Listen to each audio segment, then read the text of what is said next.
everyone. I am Miss Dina May Inting, ang moderator sa focus group na atong paghaton karon. Let me introduce to you our researchers, which is Miss Pitogo and Mr. Daven. Hi, ako rin si Mary Claire Chicogo. Ang question mo naman. Ako rin si Dami Noel. Observe. Then also, promise mo aware din mo, ang ato ang discussion kay naka-record din siya kay if ever na hindi satisfied atong observer kay mo rewatch siya sa atong nakita mong discussion. So, let's start.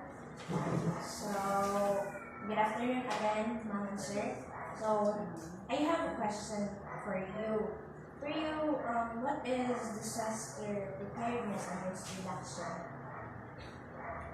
For me,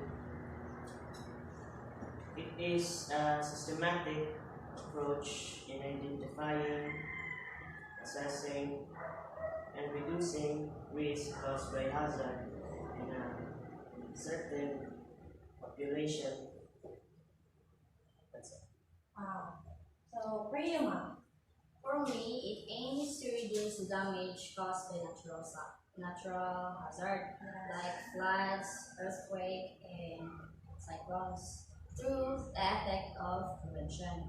And then helps at siya para helps mo help siya sa mga tao para ma-aware sa pwedeng hitabo na damage tungod sa kanang Okay. So, for second question na, what is the participation of women when it comes to rescue operation?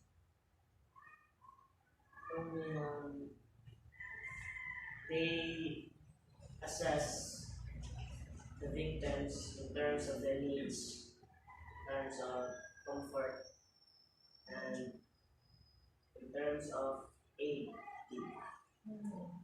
So, ikaw ma'am. Same sa ilang answer. Ang roles sa mga girls kay mo comfort or sa mga victims.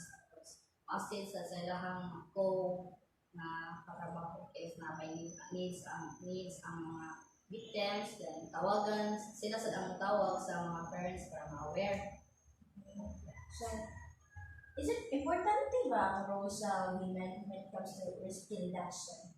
Yes, of course, because as far as I know, when it comes to male, they apply mobile force when they do rescuing it.